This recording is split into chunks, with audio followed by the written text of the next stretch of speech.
Yo, what's good everyone? Today I'm going to be breaking down some of my favorite cash game plays for this Week 14 NFL DraftKings main slate. Let's dive right into it.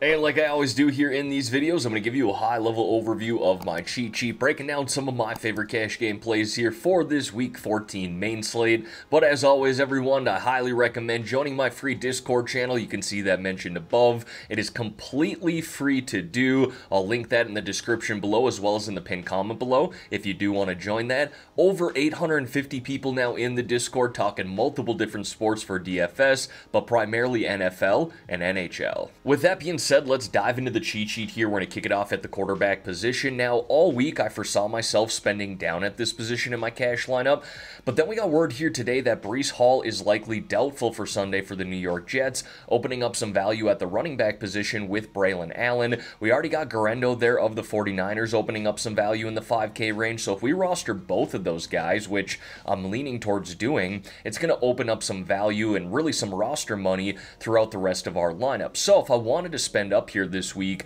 I do like Sam Darnold of the Minnesota Vikings. Great matchup at home here, playing indoors against the Atlanta Falcons. Darnold's played some really solid football here as of late, got some great receiving options, obviously, with Justin Jefferson, Jordan Addison, and TJ Hawkinson. And I like the price there at $6,100. You all know I shoot for 3x value in my cash lineup. That's 18.3 DraftKings points. I think he can get us there in this matchup at home against Atlanta. And that's not to say I'm going to force a spend up there, because I still do like Will Levis at this price of $5,000.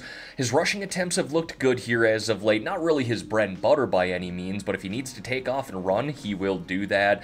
And I love the matchup at home here against the Jacksonville Jaguars, one of the worst defenses in the NFL. So again, we got some money to spend up at the quarterback position, being now that there's value at the running back position this week, but I still do like Will Levis at $5,000. And then if you do want to save $200 off of Levis, Aiden O'Connell's being talked about a lot here this week for the Raiders.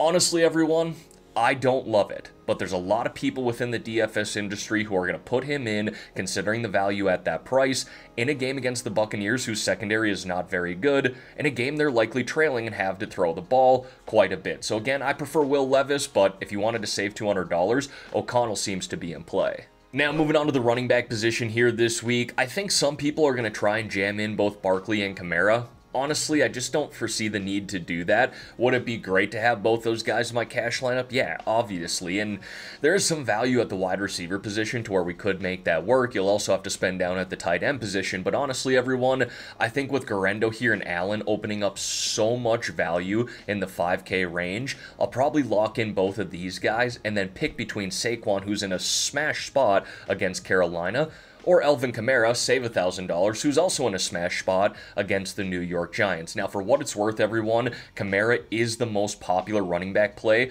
on the Week 14 main slate here as I look on Friday. But again, Barkley's not too far behind. He is going to be a popular running back play as well. But everybody in the industry seems to be on Alvin Kamara. I think he was close to 40% when I last looked. So again, I'm probably locking in Garendo and Allen here and then putting in one of AK or Barkley. That's not to say that Bucky Irving couldn't be in play. But again, being that Allen is now here at 5K, opens up so much for us. I just don't foresee the need to get to Bucky. But I guess you could, if you wanted to fade Kamara and Barkley, you could go Garendo, Allen, and Irving, and that's going to even open up more salary for you. Now, folks, before we dive into these wide receiver plays here, if you could like this video and subscribe to the channel, I would greatly appreciate that. It's completely free to do, and every like, comment, and sub that you guys leave truly does help me out, probably more than you know. Also, for you golf fans out there, I do run a YouTube golf channel as well with some of my best friends, more on the entertainment side of things. It's called Mulligan Masters Golf. If you could go check this out, I'll link it in the description below as well as in the pinned comment below. Our next goal is 1,000 subs, sitting at 628 right now, so again, if you could go check this out, I would really appreciate that.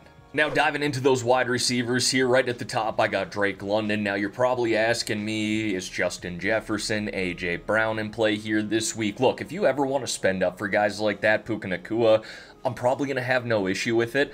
Again, I just don't foresee the reason to do that here this week with Saquon and Alvin Kamara sitting in such great spots. Again, I'd love to get to both of those guys, but probably going to end up picking one of them. So I'm going to spend down here kind of in the 5 to 6K range when it comes to the wide receiver position. So Drake London, like this spot here at Minnesota, playing indoors obviously in a game they're likely trailing from behind, and if you're going to beat Minnesota, it's through the passing game. That secondary can be vulnerable at times.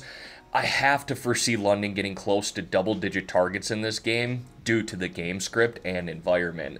Jacoby Myers offering a lot of value here at $5,600. He's truly been great. With whatever quarterback is starting for the Raiders, it's kind of surprising how consistent he's been all year long considering that situation, but his price really isn't changing here in the 5K range, so I like him again here in this matchup against Tampa Bay. And then Juwan Jennings, no Christian McCaffrey, no Jordan Mason at the running back position. They're both on IR.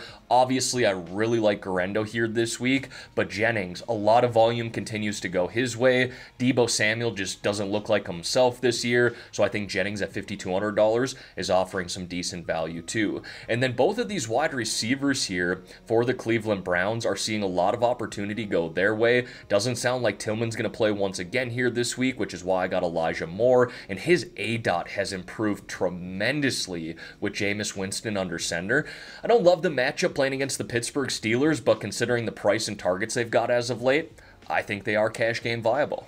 And then I got a couple of tight ends there for you guys, and honestly, I am not usually one to spend up at the tight end position when it comes to my cash game lineup. I'm throwing that out the window here this week. Every lineup I've made so far, I've tried to tease Juwan Johnson. You can see him as an honorable mention there for the New Orleans Saints, but every final build that I've landed on ends up with one of Brock Bowers or Trey McBride in my cash lineup.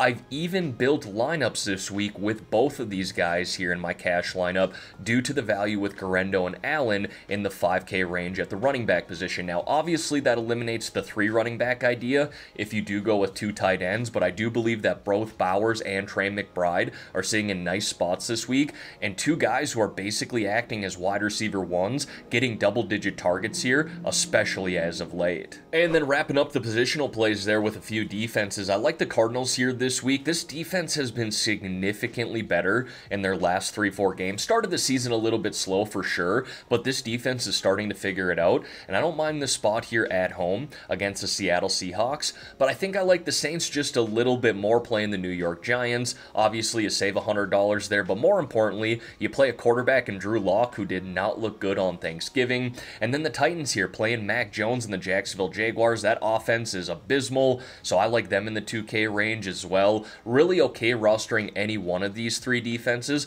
especially considering how close they are in price. Alright everyone, that is going to wrap up this video here for today. As always, thank y'all for taking the time out of your day to watch the content here on this channel. If you could like this video and subscribe to the channel, I would greatly appreciate that. Let's have ourselves a great weekend here, folks, and let's win some money on this Week 14 main slate.